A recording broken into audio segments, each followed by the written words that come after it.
तो वेलकम प्रिय विद्यार्थियों, आपका स्वागत है। तो आज हम आपके लिए तीसरा पार्ट लेकर आए हैं फिजिक्स का, जिसमें आज हम देखेंगे। कल हमने देखा था, पहली बार हमने देखा था कल अफवाह वेग या अनुमान वेग। तो आज हम देखेंगे विद्युत धारा एवं अफवाह वेग में संबंध। तो यह भी पेपर में कई बार पूछा गया है, आप इसको ध्यान पूर्वक समझें। तो हम देख रहे हैं विद्युत धारा एवं अफवाह वेग में संबंध, क्या रिलेशन है। तो सर्वप्रथम मान लीजिए आपका कोई एल लंबाई का कोई क्या आपका कोई चालक है। एल लंबाई का मान लीजिए आपका कोई चालक है। कितनी लंबाई का है? एल लंबाई का कोई चालक तार है। इसका संबंध हमने किससे किया है? बैटरी से किया है। इसका संबंध हमने किसी बैटरी से कर दिया है। इसमें आई मान की करंट चल रही है, ठीक है। और आपको पता है इसमें क्या चलेगी? करंट चलेगी, ठीक है। करंट चल रही है, आपका ए रहा मान लीजिए, आपका बी रहा है, ठीक है। तो मैंने क्या लिख दिया, और देखो आपको पता है कोई तार होता है जिसकी लंबाई होती है और उसकी मोटाई भी होती है। किसी तार की लंबाई मोटाई दोनों होती है। लंबाई मैंने एल मानी और इसका मोटाई दिखाई दे रही है। मोटाई को बोलते हैं अनुप्रस्थ क्षेत्रफल। क्या बोलते हैं? अनुप्रस्थ क्षेत्रफल। तो इसका जो अनुप्रस्थ क्षेत्रफल है वो कितना मान लिया मैंने? एरिया कितना मान लिया? ए मान लिया, ठीक है। इसको भूल जाए आप। इसका एरिया मैंने कितना मान लिया? ए मान लिया, ठीक है। जो तार की मोटाई है उसको मैंने क्या मान लिया? ए एरिया है इसका, ठीक है। तो मैं क्या लिखूंगा? मैंने माना एल एल लंबाई का कोई एल लंबाई, अरे मान लीजिए आपका कोई एल लंबाई और ए मोटाई का कोई एक चालक तार है जिसमें आई मान की करंट प्रवाहित हो रही है। सही बात है, इतनी बात तो ही उसमें। इतनी बात को हम लिखेंगे तो आप क्या लिखोगे? आप लिखना क्या लिखोगे? माना एक चालक तार, एक एल लंबाई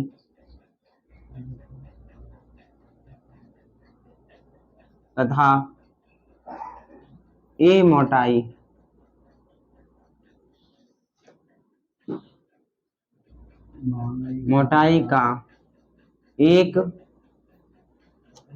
का एक चालक तार है।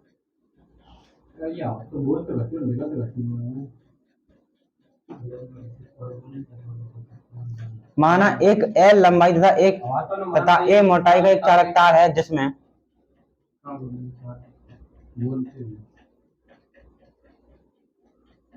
आई मान की धारा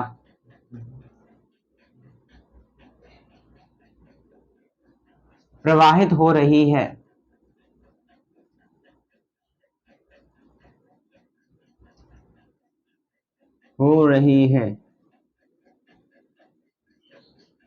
ठीक है। तो वह धारा क्या होगी? तो वह धारा कितनी होगी? यही तो होगी।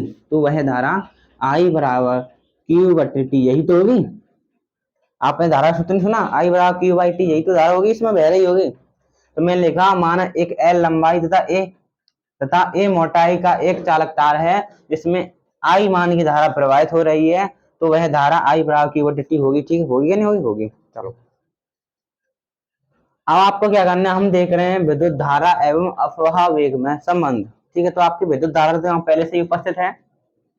तो आपको Q और T को बदलकर क्या लेकर आना है? अफवाह वेग लेकर आना, और इसमें क्या निकल कर आया? आपका संबंध निकल कर आ जाएगा। तो आपको क्या करना है? आपको यहाँ पर Q का मान रखना है और किसका मान रखना है? T का मान रखना है। तो वो मान कैसे लेकर आएंगे? चलिए तो हम दिखाते हैं आपको किस प्रकार लेकर आएंगे। देखो आपको पता है आपका क्या कोई चालक तार, तो इसमें असंख्य इलेक्ट्रॉन होंगे, ठीक है। बहुत सारे इलेक्ट्रॉन होंगे,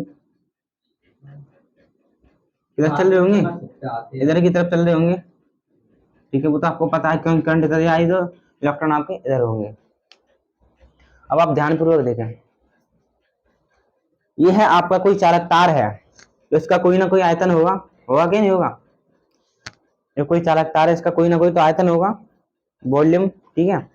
तो मैं मान ले रहा हूँ इसके इकाई आयतन की बात कर रहा हूँ, टोटल आयतन की बात नहीं कर रहा हूँ। मान लीजिए आपके पास कमरा है, उसका आयतन कितना है? 20 मीटर की आयतन है इसका। अब मैं बात कर रहा हूँ किसकी? 1 मीटर की आयतन की। इसी प्रकार मान लीजिए इसका आयतन कितना है? 20 मीटर की आयतन है इसका, और किसकी बात कर रहा हूँ मैं? 1 मीटर की आयतन की बात कर रहा हूँ, ठीक है। यानी इकाई आयतन की बात कर रहा हूँ। यदि मैं मान लूं इसके इकाई आयतन में इलेक्ट्रॉनों की संख्या कितनी है? n है। मैं मान लेता हूं मैं लिखूंगा माना चालक के इकाई आयतन में उपस्थित इलेक्ट्रॉनों की संख्या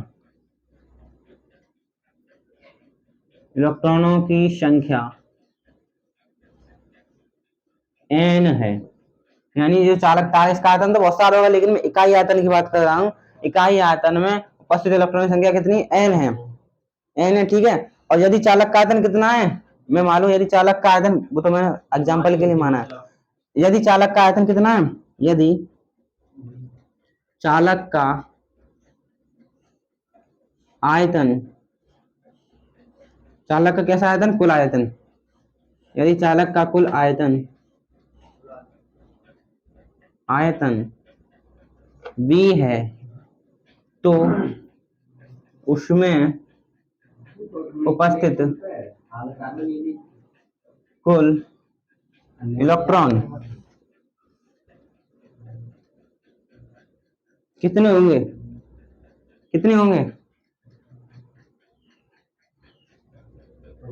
n बराबर V इंटू n। ये समझ में आया? ध्यानपूर्वक पूछ भी सकते हैं आप। देखो,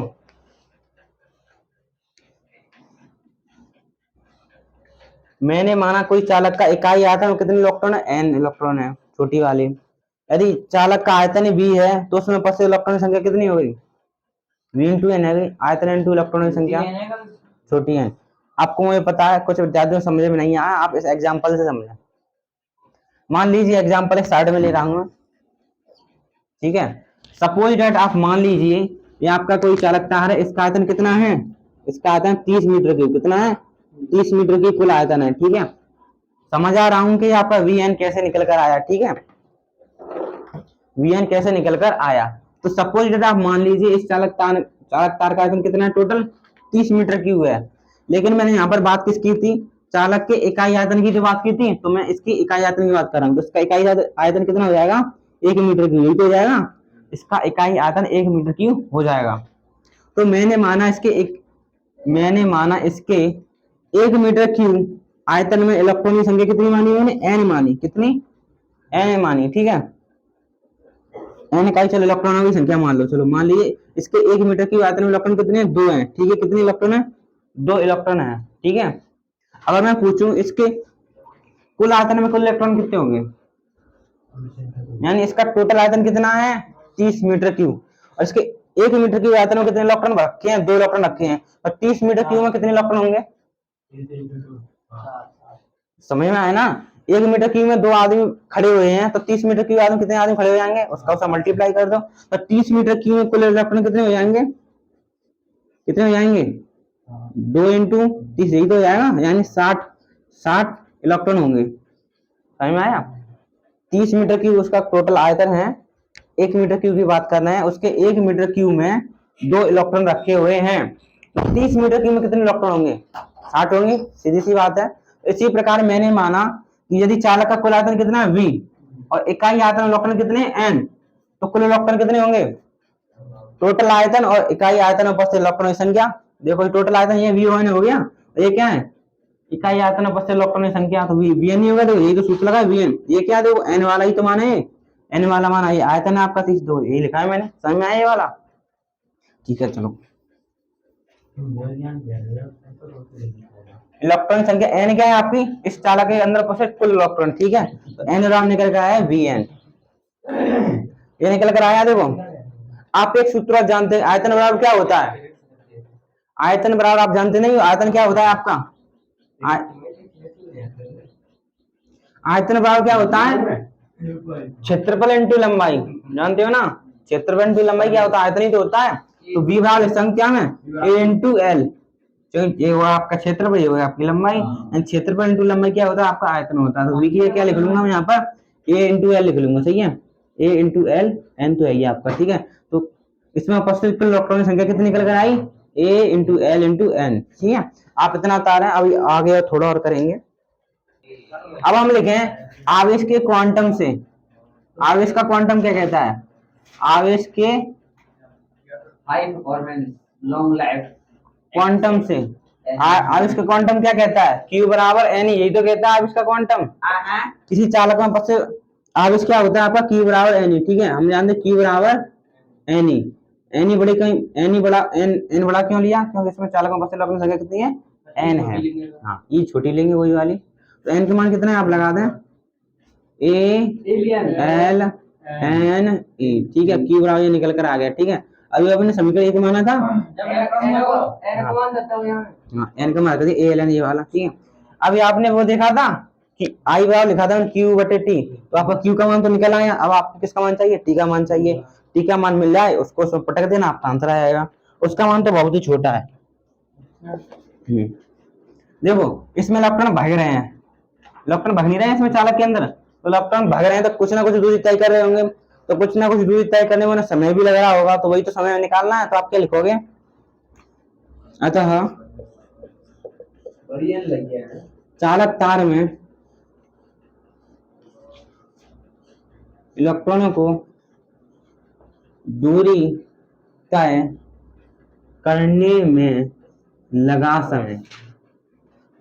सूत्र जानते हैं समय बराबर क्या होता है?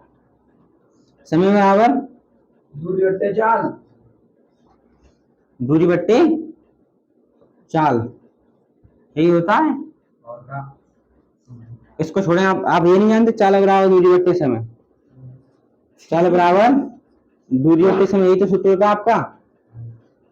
तो आपको तो समय चाहिए, निकालने समय बराबर दूरी बट्टे चाल, ठीक है। यहाँ पे क्या आ गया? समय बराबर दूरी बट्टे चाल। देखो समय आपका क्या था? आपका टी था समय, और दूरी कितनी है? एल लंबाई की तो दूरी तय करनी है उसको, लंबाई दूरी यहाँ से चलेगा यहाँ तक तो चलेगा, दूरी कितनी है? एल। चाल कौन सी है? आपको पता है किसी चालक के अंदर इलेक्ट्रॉन कौन सी स्पीड से बहते हैं? अफवाह वेग से बहते हैं, अफवाह चाल से बहते हैं। वो क्या होती है आपकी? वीडी।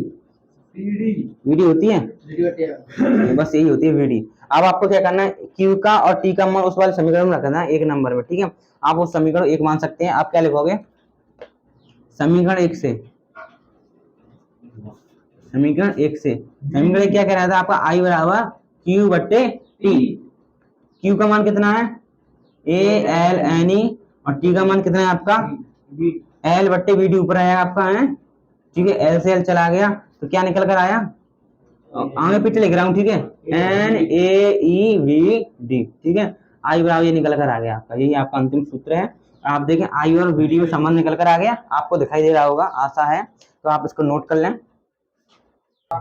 फिर ध्यान दो, आपका आई और वीडी एक ही लाइन में, तो हम कह सकते हैं आपका आई समानुपाती वीडी, ठीक है। तो आप ये कॉन्सेप्ट बता रहे हैं। अतः हम कह सकते हैं धारा बढ़ेगी तो अफवाह वेग भी बढ़ेगा, अफवाह वेग बढ़ेगा तो आपकी धारा भी बढ़ेगी, ठीक है। तो आपको समझ में आया होगा, आप इसे नोट कर लें। धारा बढ़ेगी तो आपका विद्युत धारा एवं अफवाह वेग में संबंध खत्म होता है आज के लिए। तो प्रिय विद्यार्थियों, अब आप हेडिंग लगा सकते हैं धारा घनत्व यानी करंट डेंसिटी। देखो क्या होती है, आपने धारा तो पढ़ी है, धारा तो पढ़ी है, ठीक है। देखो धारा घनत्व क्या होगा? यदि देखो पहले तो हम परिभाषा लिख देते हैं, आप परिभाषा देख के समझ जाओगे। यदि किसी चालक तार के, रुको आप लिखो,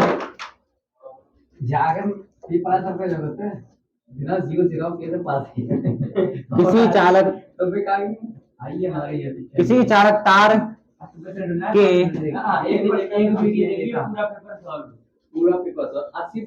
किसी चालक तार के इकाई क्षेत्रफल में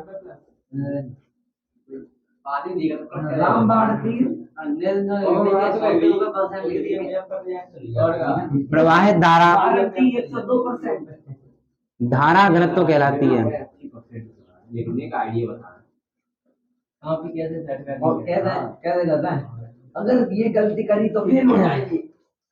देखें मैंने क्या लिखा, किसी चालक तार के इकाई क्षेत्रफल में प्रवाहित धारा धारा घनत्व कहलाती है। मतलब मान लीजिए चालक तार का क्षेत्रफल कितना, एक, अगर क्षेत्रफल इसका कितना हो गया, 1 मीटर स्क्वायर हो गया, यानी जो आपने तार लिया है वो इसका क्षेत्रफल कितना है, 1 मीटर स्क्वायर है, तो उसमें करंट चलेगी उसे क्या बोलेंगे हम? धारा घनत्व बोलेंगे, ठीक है। इकाई गलत लगी है तुम्हारी। तो किसी चालक तार के इकाई क्षेत्रफल में प्रवाहित धारा क्या कहलाएगी? आपकी धारा घनत्व कहलाती है। दोबारा समझे, मान लीजिए इस चालक तार का क्षेत्रफल कितना 20 मीटर स्क्वायर है। कितना है? 20 मीटर स्क्वायर। इसमें कोई ना कोई करंट चल रही होगी, ठीक है। यदि इसका क्षेत्रफल कितना हो जाए? 1 मीटर स्क्वायर हो जाए, ठीक है। यदि इस चालक तार का क्षेत्रफल कितना हो जाए? 1 मीटर स्क्वायर हो जाए, तो इस 1 मीटर स्क्वायर में जितनी भी करंट चलेगी वह कहलाएगी आपकी क्या? धारा घनत्व कहलाएगी। क्या कहलाएगी? यानी कोई चालक भैया धारा घनत्व क्या है? धारा घनत्व, करंट डेंसिटी। धारा अरे समझो ना, किसी चालक तार के इकाई क्षेत्रफल में प्रवाहित धारा कॉमा लगाओ, धारा घनत्व कहलाती है, ठीक है। प्रवाहित धारा धारा घनत्व कहलाती है। स्लो करके पढ़ो, डायरेक्ट पढ़ो प्रवाहित धारा धारा घनत्व कहलाती है तो अजीब लगेगा, लेकिन होले होले बोलो, होले होले। दोस्तों आपका जो धारा घनत्व है, इसका सूत्र धारा घनत्व किस प्रकार निकालते हैं? वो निकालते हैं किसके? देखें आप, जे बराबर होता है इसका सूत्र आई बट्टे क्षेत्रफल, यानी धारा बट्टे क्षेत्रफल किसका मात्रक है? वो सूत्र किसका है? इसका, यानी कितने क्षेत्रफल में कितनी करंट बह रही है, इसे क्या बोलेंगे हम? धारा घनत्व बोलेंगे, ठीक है। और ये आपका क्या है? धारा घनत्व।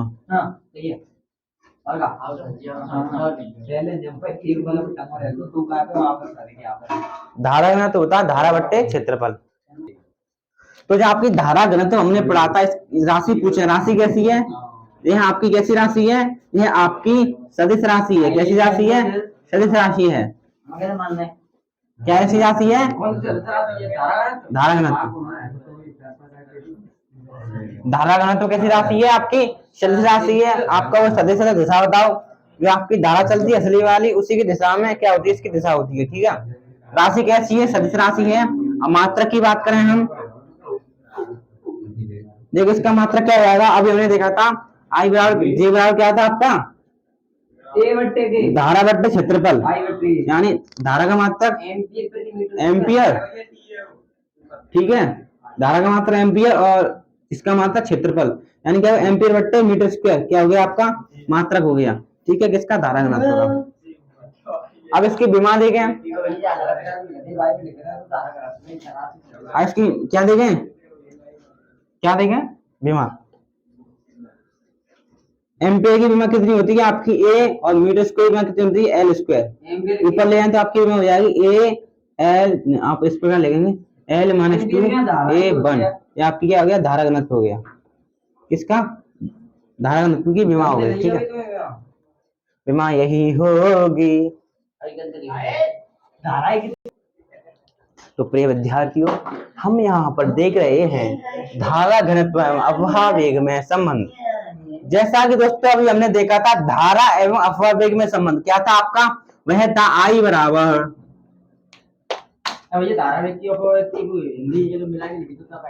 देखो धारा घनत्व एवं अफवाह वेग में संबंध देख रहे हैं। अब ये धारा एवं अफवाह वेग में संबंध देखा था, वह क्या था आपका? आई बराबर नवेड़ NaEVD, यही तो था। देखो हो गया, बस क्या करना है आपको?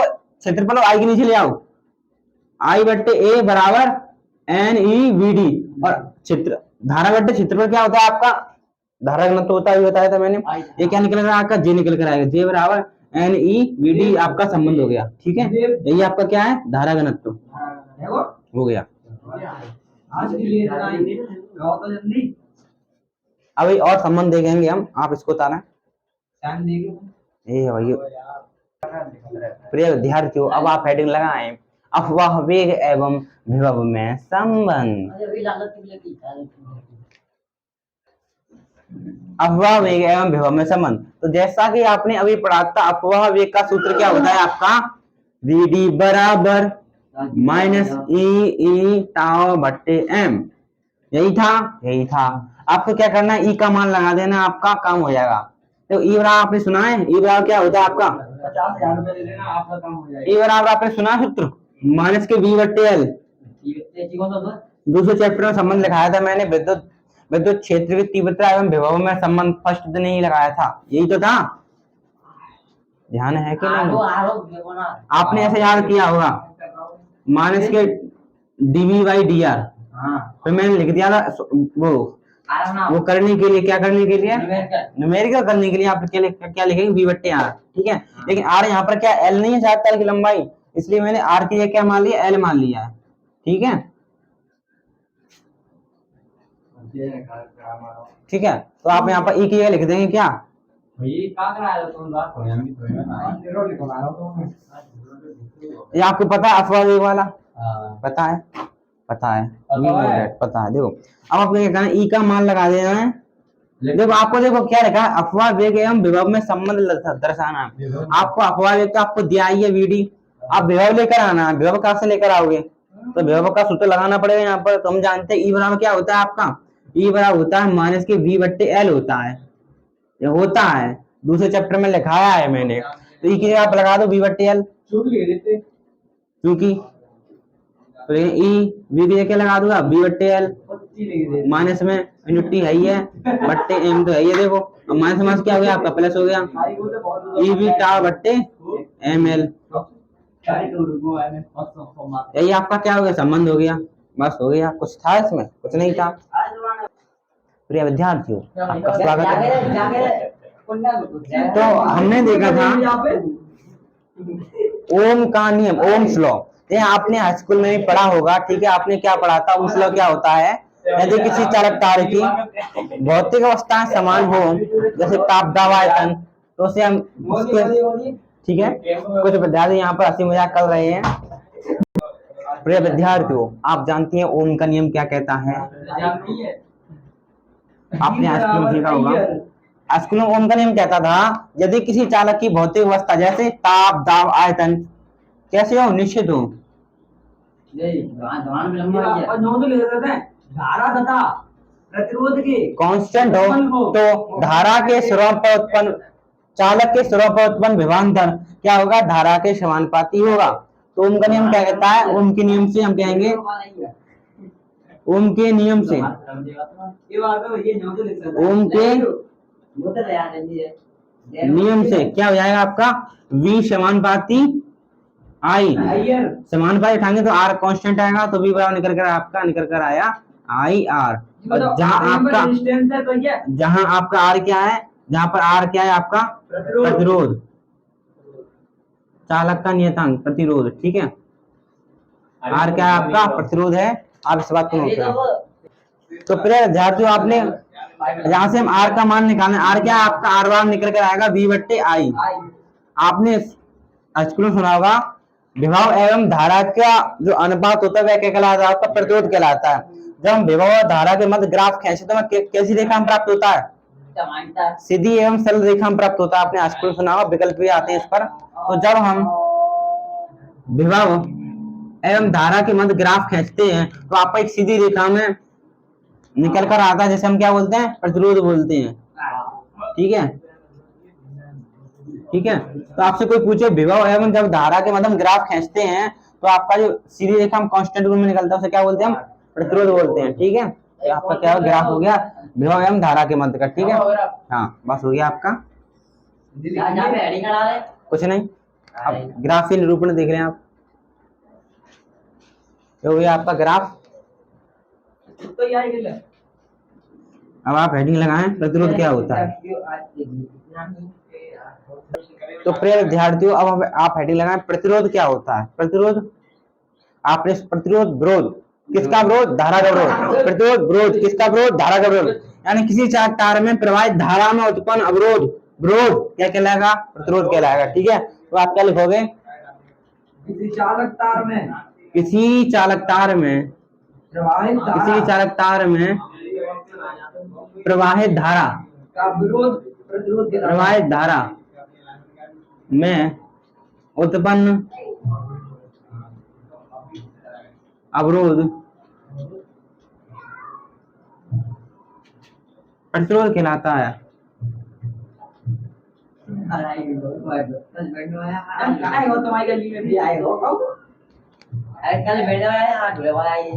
किसी चालक तार में प्रवाहित धारा में उत्पन्न अवरोध प्रतिरोध कहलाता है। अवरोध को प्रतिरोध, अवरोध प्रतिरोध कहलाता है। ठीक है, और आपको पता प्रतिरोध किसे दिखाते हैं, आर से, और आर बराबर क्या होता है आपका, V बट्टे आई, यही तो होता है।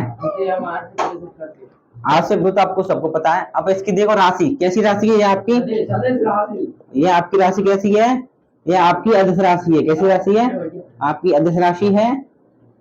राशि कैसी है? आदेश। अब मात्रक की बात करें हम इसके, एक आदमी सही ना आदेश जब बोलता है उनकी नहीं आती है। देखो एक आदेश सही नहीं है। मात्रक की बात करें, दो मात्रक देख रहे हैं, एक तो एसआई वाला, एक एमकेएस वाला, ठीक है।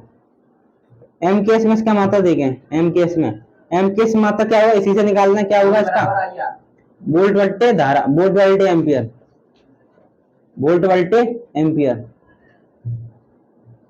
और एक एसआई में देखें, एमकेएस में ये लिखा है, एमकेएस पद्धति में मनीष कुमार पद्धति होती है 3, एमकेएस, सीजीएस, एफपीएस, ठीक है। ओम। और एक एसआई पद्धति में इसका मात्रक होता है ओम। ओम बनाइयो ना, ऐसा होना ओम भैया।